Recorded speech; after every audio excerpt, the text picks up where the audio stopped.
This episode contains distressing themes and descriptions of violence. This podcast is intended for a mature audience.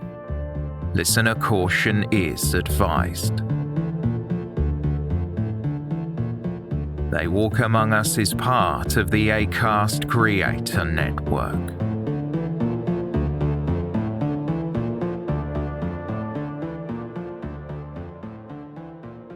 It was busy that night in Whitechapel, East London.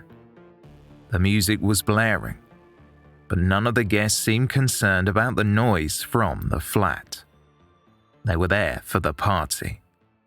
Neighbours of Paul Roundhill had become accustomed to these types of gatherings. It was part and parcel of living in close proximity to the writer and literary agent who worked with such clients as British rock star Pete Doherty of the Libertines and Babyshambles. The loud noises from the flat in the early morning hours were not out of the ordinary, until something unusual happened. As Roundhill's neighbours were settling down for the night, through the walls they could hear people arguing.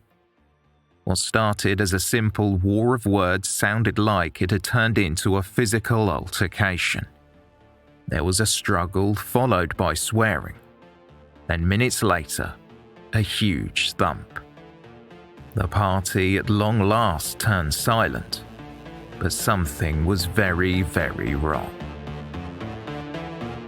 And we have no idea of how Mark landed on the pavement outside that flat. We have no idea. The reason why I said to the police that I did it is because I'd go out and stuff and people would say, hey, you murder, this, that, whatever, and the stress was just too much. I know the truth. My conscience clear.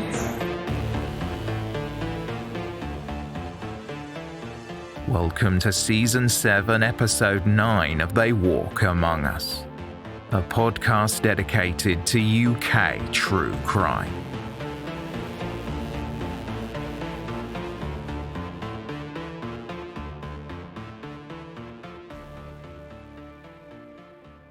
The get-together was already in full swing by the time Mark Blanco arrived. It was a cool winter's day in East London on Monday, December 4th, 2006. Mark was a 30-year-old aspiring actor, an excellent fit for the party attended by other guests in the arts. He was born in the mid-1970s and had grown up in Guildford, famous for its historic cobbled high street. The town in Surrey has a rural feel, just over 30 miles outside the hustle and bustle of the centre of London.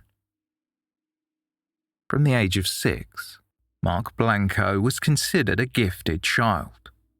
The family home was stocked with classic literature, feeding the young boy's appetite for reading. In his free time, he liked to collect books, many of which were rare first editions.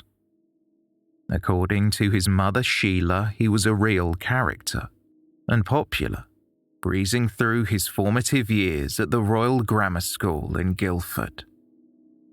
He had won the King's Scholarship to attend the prestigious school. When he was 12 years old, his mother and father separated. Antonio Blanco returned to his home country of Spain. After Mark graduated from grammar school, he gained a first in philosophy at Trinity College, Cambridge. There he was fondly known for his eccentric choice of clothing, from tweed suits to cloth caps. His popularity did not diminish as he grew older. Mark Blanco was an accomplished writer and a talented magician, with friends from all walks of life. His mother Sheila recollected, Mark had no prejudices. He was a free spirit. Mark was someone who loved travelling and the new experiences it offered. On the evening of the party, Mark was in a good mood.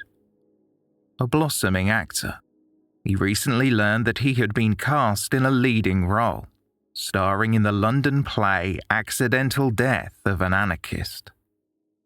It was about a man who fell to his death from a police station window. Mark could hardly contain his excitement. He had enthusiastically been telling everybody about the play. Mark was imposing, standing at 6 feet 4 inches tall. His height alone made him stand out among the crowd.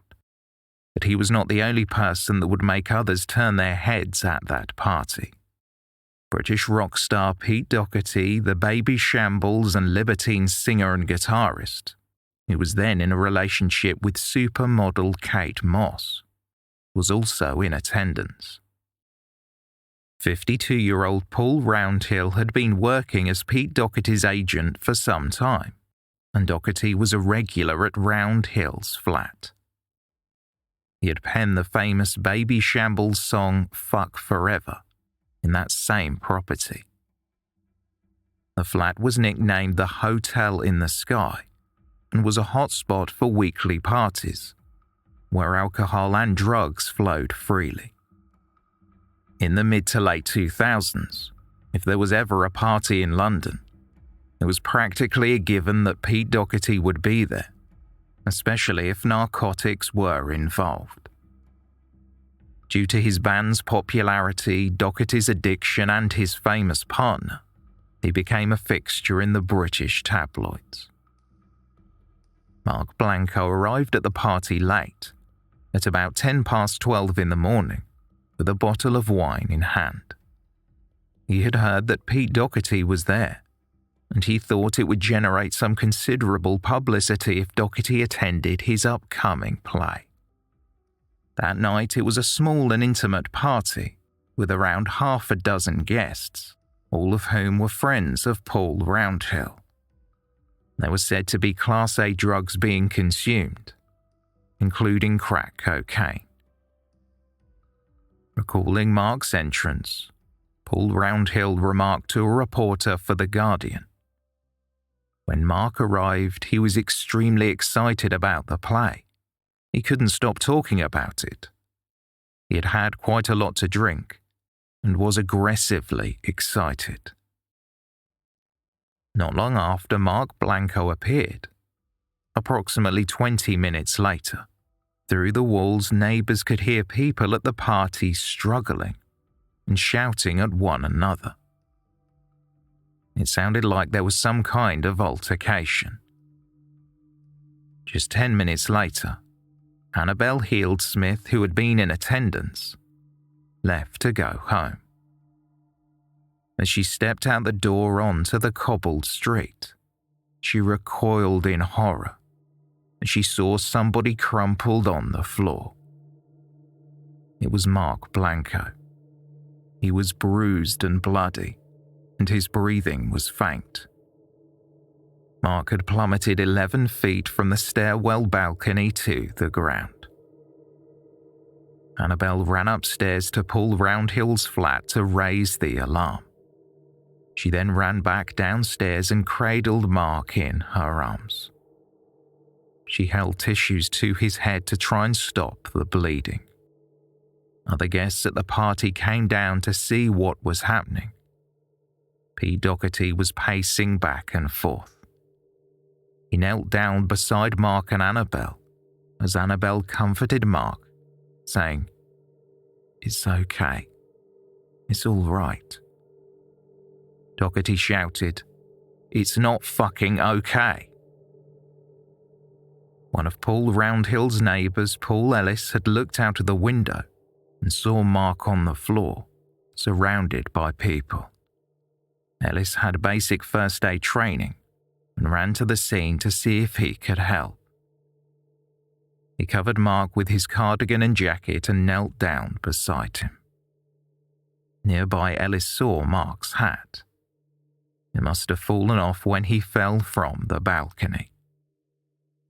When Paul Ellis picked it up, he noticed it was burned, singed, as if it had been set on fire.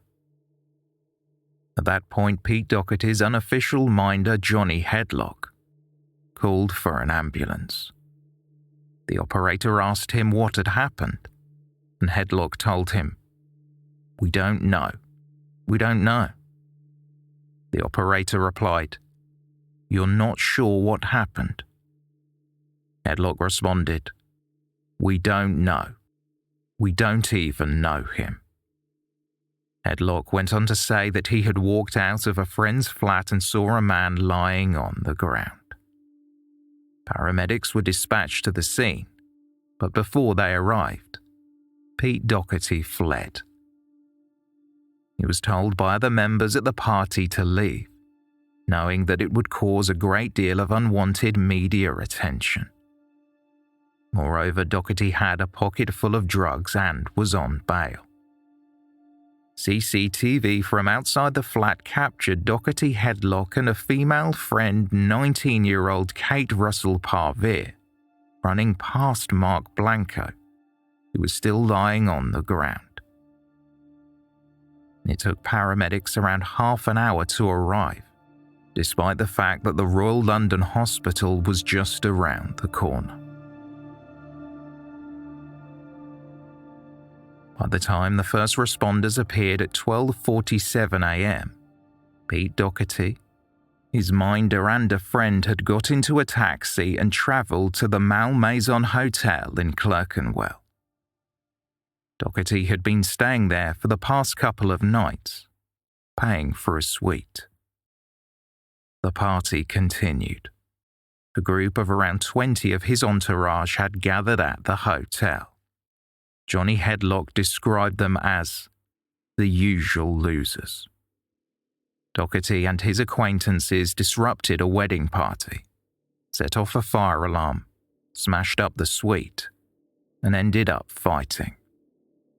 Shortly before 2:30 a.m., a guest in the hotel room adjacent to the one that Doherty was staying in heard somebody shout in a Cockney accent, "But I love you, you slag."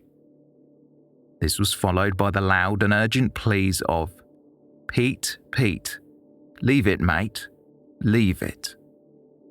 The guest then heard a dull, heavy thud and silence. The fight, like the entire night in Doherty's hotel room, had spiraled out of control, resulting in Johnny Headlock stabbing Mick Whitnall, guitarist of the Baby Shambles, 5 times with a fork. The guest in the next room phoned the front desk and told the receptionist, "Hello, it's all kicking off in room 204. You better get up here quick before someone gets hurt." Staff called the police at around 2:25 a.m., but Doherty once again fled from the scene before the authorities arrived. A spokesperson for the hotel later said, "There is evidence he took drugs. The carpet's wrecked. There are smashed up bottles everywhere, and the place is covered in blood." Doherty and his guests had caused £10,000 worth of damage to the hotel. Meanwhile, Mark Blanco was transported to Royal London Hospital. At around 3 a.m, his mother Sheila was awoken by a phone call informing her of the awful news. She was told that her son was unconscious after a fall. "Is he going to die?" she asked. The nurse replied that Mark was in a bad way. Sheila pulled on her coat and drove to the hospital with her husband, Dr. Brian Stace. They were led into the hospital room, where Mark was connected to a life support machine. His face was bruised, including a black eye. Mark briefly communicated by squeezing his mother's hand, but he never regained consciousness. Sheila stroked Mark's face as he took his last breath at around 4 a.m. on Monday morning. As a registered organ donor, Mark Blanco helped to save the lives of 3 other men.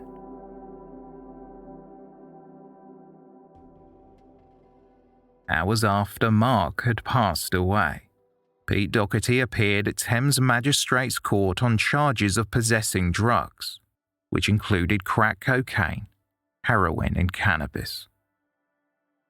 He was fined £770 and was banned from driving for 4 months. That same morning, an investigation was immediately launched into Mark Blanco's death. What happened to the young man that was so excited about his future?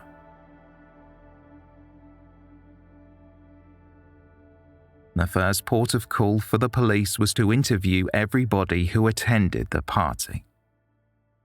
A handful of witnesses informed officers that shortly before Mark fell to his death, it appeared he was involved in a disagreement with Pete Doherty. One eyewitness said, Blanco arrived at Paul's a little drunk. He and Pete started to niggle each other. It turned into a full-blown argument, with insults being thrown on both sides.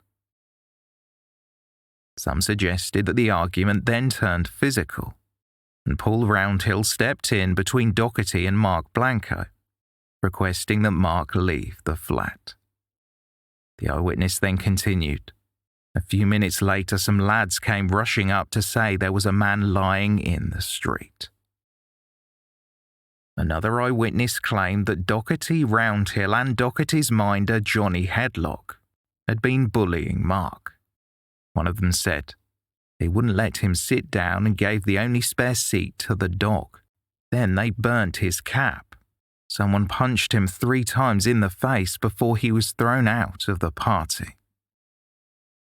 Initially, this was something that Pete Doherty's literary agent Paul Roundhill strongly refuted.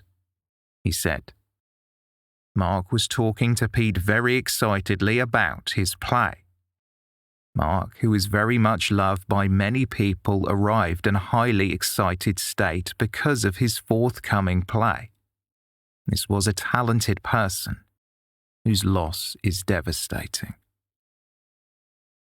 Roundhill further explained that Mark had brought along a promotional poster for his upcoming performance. At one point, Mark had pinned Doherty up against the wall and waved the poster in his face. Roundhill stated, Pete looked a bit white, and Mark was getting out of order. When Paul Roundhill was subsequently interviewed by the police, he would admit that during the skirmish, he had been the one to set fire to Mark's hat. Roundhill said that Mark had simply refused to listen, and Mark was becoming aggressive.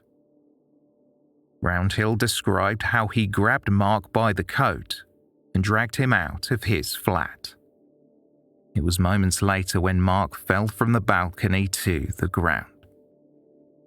Roundhill suggested that Mark, who he described as tired and emotional, may have been trying to make a, quote, creative statement by hurling himself over the first-floor balcony.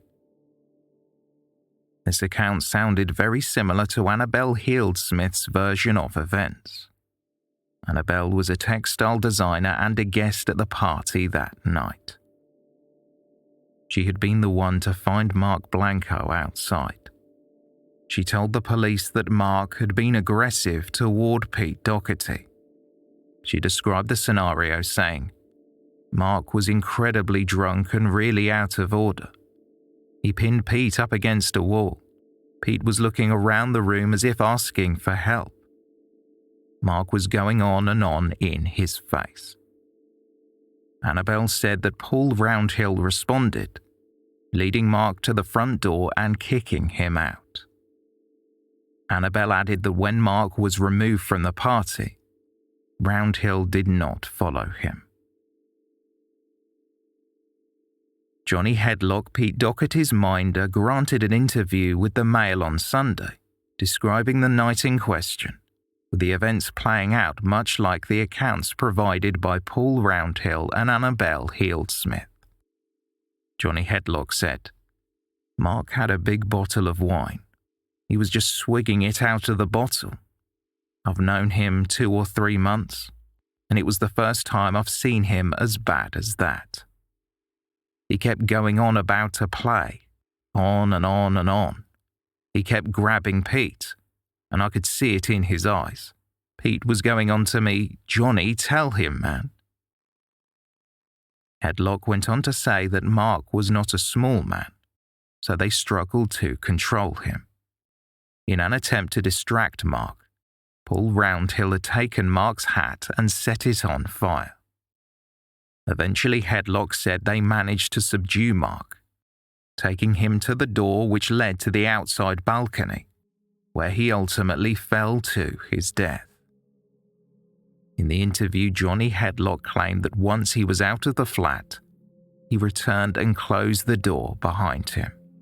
We got him out of the house, and he came back in again somehow, and Paul got him out, and we left him outside, and left him for about 10 minutes, 15 minutes, something like that.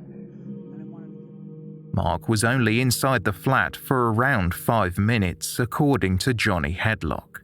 However, this did not correlate with the information provided by the other guests.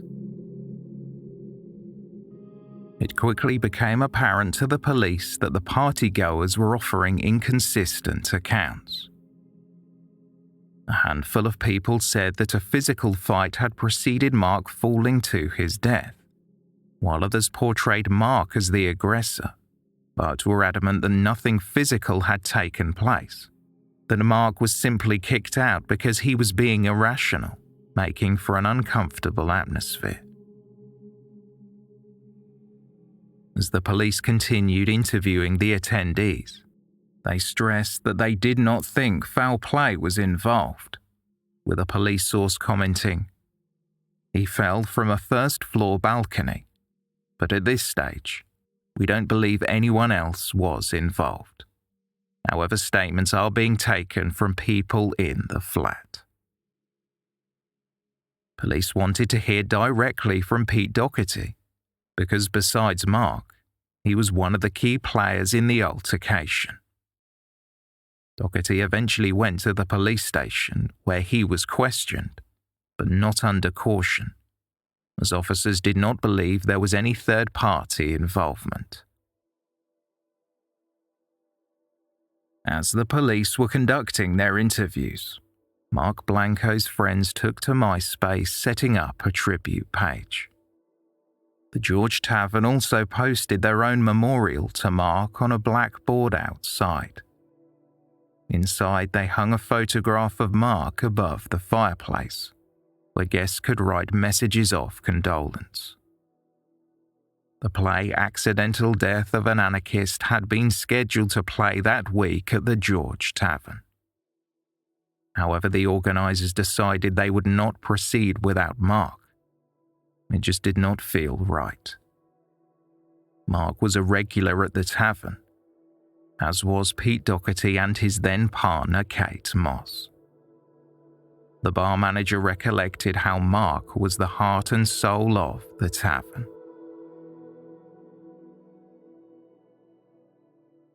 Mark Blanco's autopsy was completed the following morning by Home Office forensic pathologist Dr. Ashley Fegan-Earl. His cause of death was determined to be severe head injuries consistent with a fall. However, perplexingly, Mark's toxicology report showed that he was not drunk or high on drugs, contrary to what some witnesses had claimed. While the police said they believed Mark had either taken his own life or had an accidental fall, some factors of his death remained unanswered, and an inquest was opened. Those who knew Mark dismissed the idea that Mark had taken his own life. His friend Jerry Sadowitz said Mark had vertigo and would never have thrown himself from the balcony. Jerry went on to say, "It appears he was kicked and punched because he had so many broken bones, and he had bruises everywhere. It was as though he had been punched several times. His hat was also found near him, and it had been burned. He did not deserve to die this way. I'm so angry. The police need to do all they can to find out what happened that night." Mark Blanco's family agreed. They released a public statement which read in part, "We absolutely do not believe that Mark committed suicide, or that his death was a simple accident." Mark's mother Sheila and his sister Emma spoke with The Independent. They called Pete Doherty and his friends sick and inhumane for leaving Mark bleeding outside and going to the Malmaison Hotel to continue partying like nothing had happened. Mark's loved ones shared their belief that Mark was not the aggressor, as some of the other party guests claimed. His sister Emma said, "He was a pacifist. Words were his way of winning."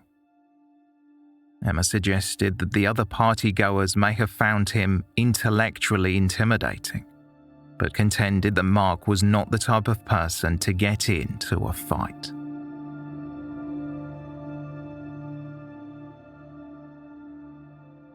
The findings of the initial investigation were published on December 15, 2006.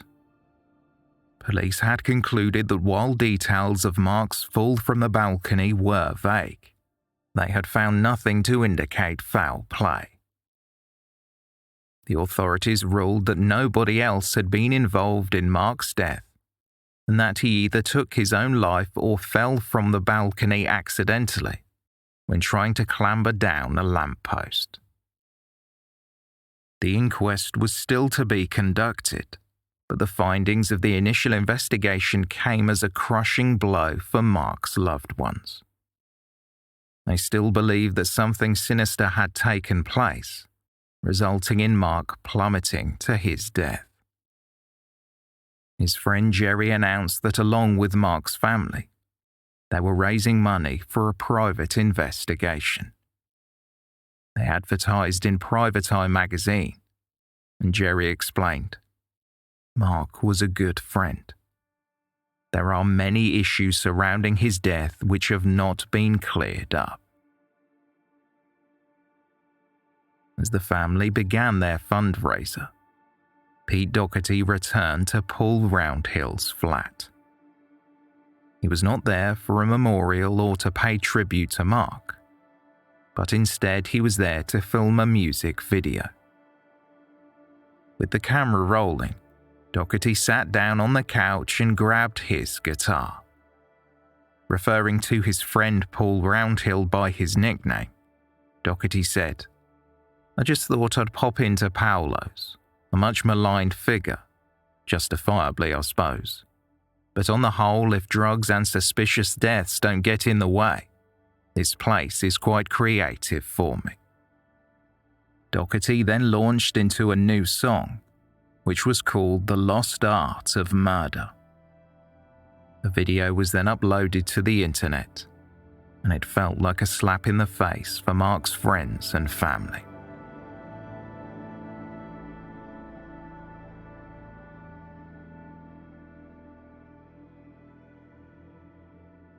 In October 2007, Mark's loved ones gathered at Poplar's Coroner's Court for the inquest.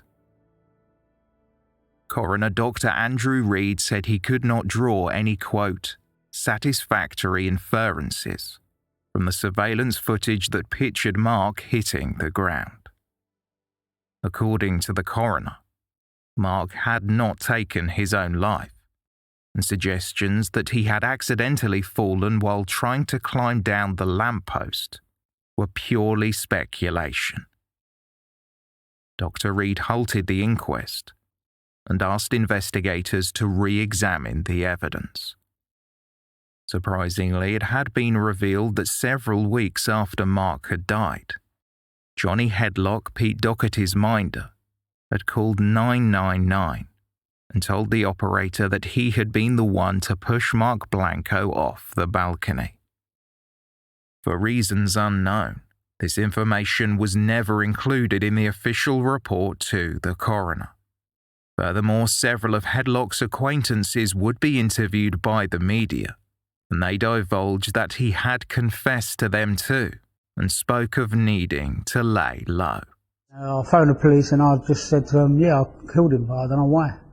got in the cell and I was lying down, I was thinking, somewhere to sleep at night. And then I was lying down, I was thinking, hold on, man, I've opened a can of worms here. Because it was just sort of dying down, I think. And I thought, no, man. And then I just started knocking on the door. I said, no, can you let me out, man? I didn't really do it. Hedlock had testified during the inquest and admitted that he had told the police he pushed Mark from the balcony after Mark annoyed Pete Doherty. Hedlock referred to his confession in the inquest, but described the admission, which he had since retracted, as the stupidest thing he had ever done in his life. He claimed that when he called the police to confess, he had been off his head, stating, "I'd lost my mind because people were doing my head in. People like that sitting there with their smug faces." As he made this comment, Hedlock pointed toward Mark's friends and family sitting in the inquest. Johnny Hedlock went back over the night in question. He described how Pete Doherty had asked him to have a word with Mark, who had arrived at the party in what Hedlock described as a hyper state. He said that Paul Roundhill had set Mark's hat on fire before dragging him to the door of the flat, where Roundhill ejected Mark outside. CCTV evidence from the street below showed Mark leaving the flat, but returning 2 minutes later. This same CCTV camera then captured Mark plummeting from the open balcony on the stairwell to the ground below, but it was not clear whether he had been pushed.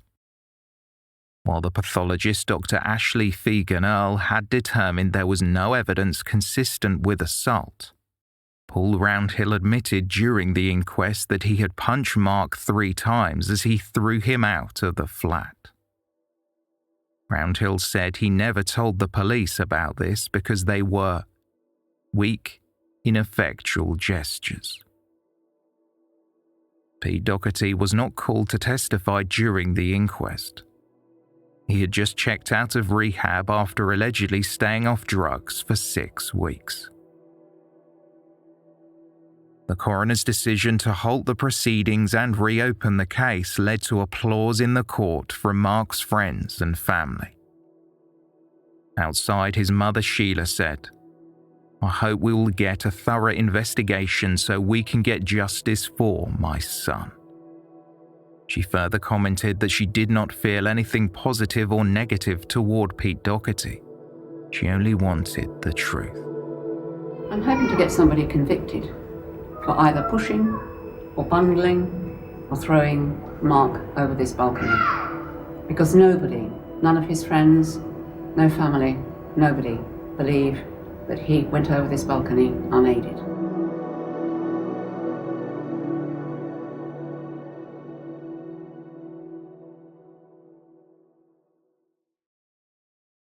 Pete Doherty, Paul Roundhill and Johnny Hedlock were now to be reinvestigated in connection with Mark Blanco's death.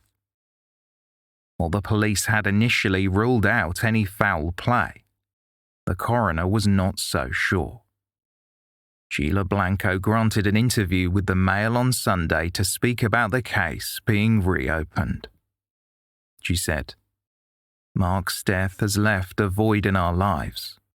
It's a tragedy that has been made more painful by the sheer incompetence of those responsible for finding out how it came about.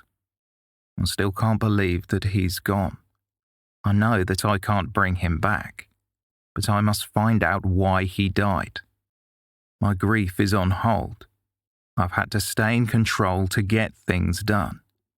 The initial disbelief and numbness of Mark's death quickly turned to frustration, because it was clear that the police were not investigating the circumstances properly. While it had been reported that Mark was highly intoxicated at the party, Sheila had paid for a second post-mortem, which found no evidence of drugs in his system, and with the level of alcohol in his blood, he would not have been drunk. Furthermore, when Sheila held her son in the hospital, she took a photograph of him. In the picture, Mark clearly has a black eye. The injuries he had sustained in the fall were to the back of his head.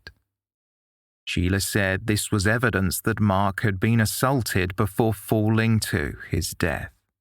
She criticised the initial investigation and revealed that she had gone to the block of flats to see where Mark had died. There she discovered the left lens of her son's glasses.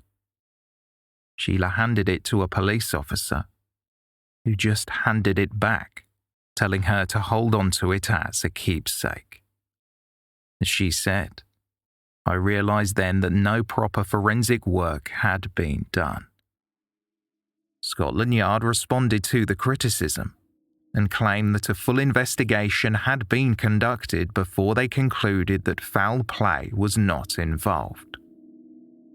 The new inquiry was being headed by some of Scotland Yard's leading experts. But frustratingly, the second investigation offered no insight into Mark Blanco's death. The investigators said they could not say whether Mark jumped or fell, possibly because of a criminal act. It's 12 months since Sheila Blanco's son Mark died, and today she attended memorial prayers at her local church, remembering the 30-year-old who fell to his death in December last year. There are conflicting stories. Some people say they know. They write on the internet that they know what has happened. Police statements were not taken very seriously, and so on. I'm sure people know what happened.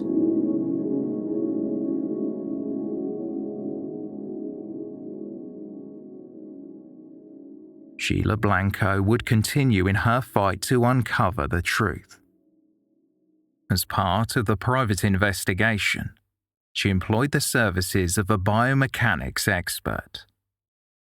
They simulated and analysed Mark's fall and tested whether he could have sustained the fatal head injuries after falling from the balcony. The expert concluded that the injuries were not consistent with an accidental fall. Sheila and the investigators were working on the theory that Mark was unconscious when he fell from the balcony. Karina Corey believed that if Mark had jumped deliberately, he would have most likely landed feet first and injured his feet or legs, or if he fell accidentally, he would have shattered his wrists or elbows. Sheila Blanco then sought the opinion of neurobiology expert Professor Richard Wassersug. Wassersug said that a person in free fall would react differently to protect their head, which Mark did not do based on the footage. Professor Wassersug also deduced that if Mark had jumped, his body would not have been subjected to such serious trauma. The professor's report read in part, "To sustain lethal injury almost exclusively to the head in a fall from such a low height would require more than just drug-induced poor coordination and slow reflexes."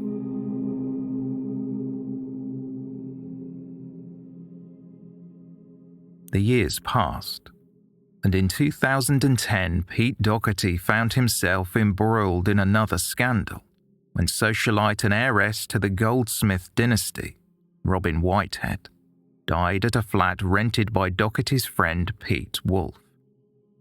She had been filming a documentary on Pete Doherty. Robin's cause of death was drug overdose, but the night before she died, she had been with Doherty.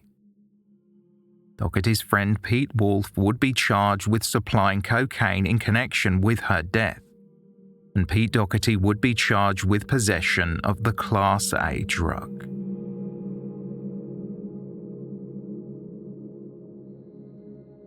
Sheila Blanco's perseverance over the years had paid off, and in December it was announced that a file had been sent to the Crown Prosecution Service.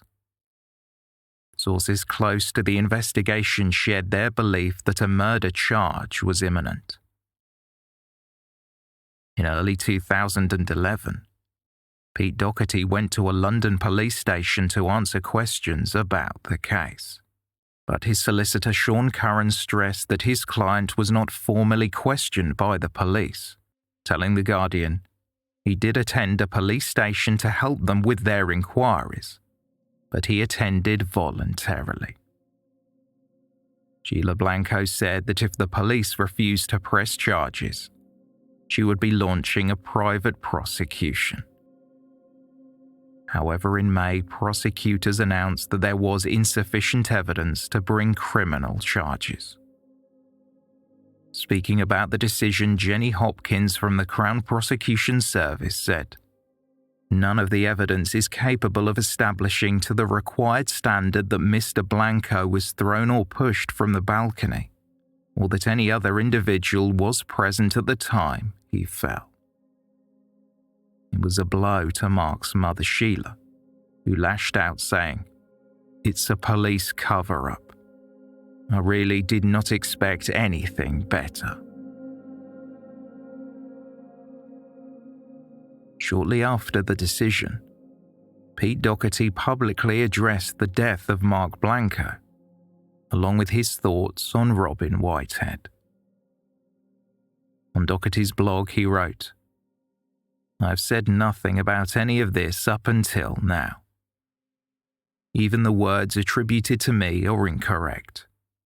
I'll tell you how I feel. Sick to my heart with sadness for the parents and family of both Mark and Robin, for different reasons. Although in both cases the relatives have suffered due to the unprecedented media insistence that foul play and the evil junkie Pete Doherty are to blame for two tragic deaths. Mrs. Blanco, your son was well liked and well loved, and many respected him for his wit and his talent and his intelligence. I met him on 2 occasions. The night that he died, he was intensely agitated and extremely hyperactive and intoxicated. He was ejected from Paul's flat because of his aggressive and loud attempts to belittle me and assert his view that I was a hyped-up pop star and he was a talented actor about to star in a play called Accidental Death of an Anarchist. Paul was dismayed that his friend was showing me this side of his character, when in reality we could have been friends and exchanged ideas. When he left the flat, he was alone, and when he fell or jumped, he was alone. That is what happened. He either fell or was making an extreme point about the nature of life imitating art."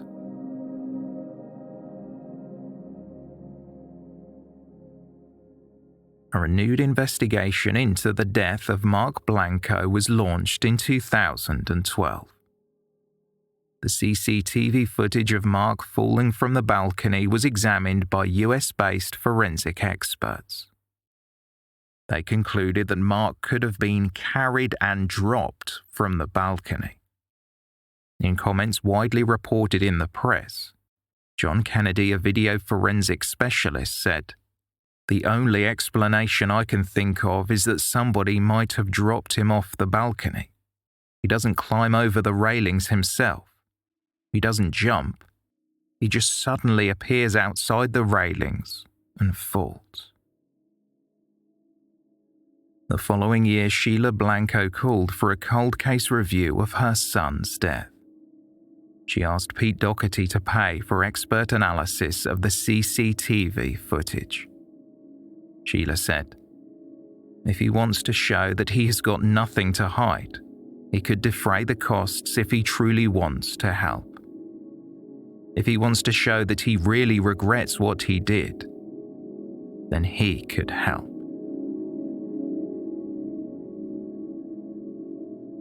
A cold case review was never launched, but Scotland Yard is said to still be investigating the case.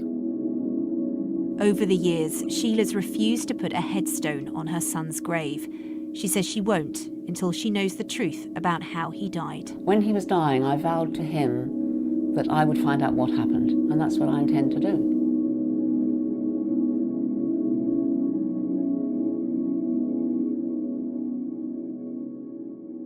So where are we now? In 2016, 10 years after Mark Blanco's untimely death, his mother organised a memorial concert to celebrate her son's life. Emma, Mark's sister, led a string quartet in tribute to her brother. Dedicated musicians travelled from as far away as Brazil to play at the concert. To this day, nobody has ever been held accountable for Mark Blanco's death. Despite the passage of time and the devastating effect of losing a son, Mark's mother Sheila remains a resilient woman. She has set up a website, justiceformark.com, and longs for the day that she can update it to say that somebody is being prosecuted for her son's death. Speaking of Mark in 2010, Sheila told a reporter for the Times newspaper that he had a curiosity to experience everything, adding, perhaps naively, he wanted to see what life was like in Whitechapel. Sheila still clings to the hope that one day, the truth of what happened to her son will be revealed, and Mark's family and friends will get the answers they rightly deserve.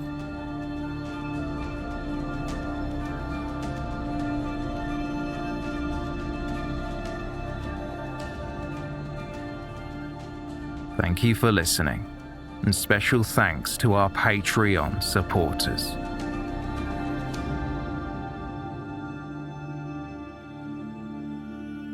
For more information on this episode, please see the show notes or visit our website, theywalkamonguspodcast.com.